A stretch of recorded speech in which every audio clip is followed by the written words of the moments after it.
Here we have a street rod that, as you can see, no one else has one like this.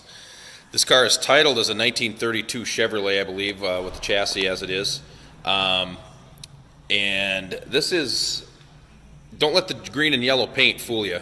This car absolutely runs and drives excellent. As I mentioned, I believe it's on a 32 chassis. You've got front power brakes, and they are disc brakes.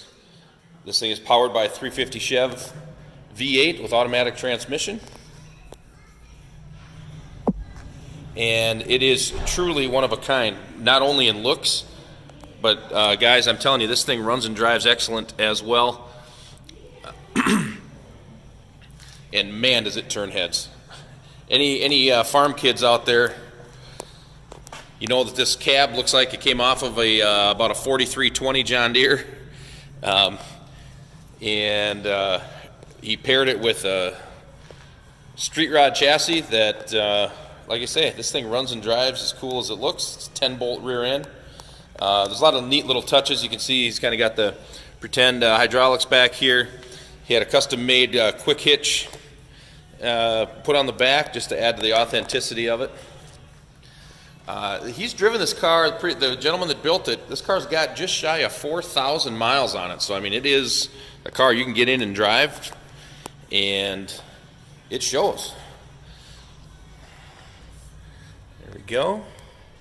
Got some shelving up here. They used it in parades so they could put their candy or purse or whatever you might have up on the top here on the shelves. John Deere's version of bucket seats.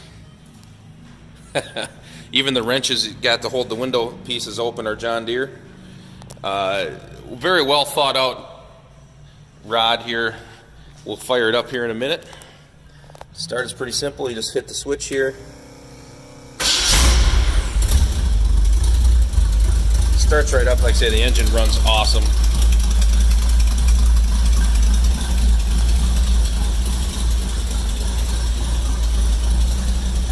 If you truly want a street rod that no one else has, and you want to get looks going down the road, this is it.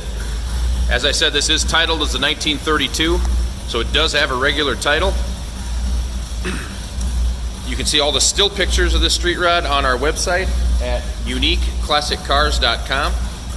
And yes, trades are even considered on this as well.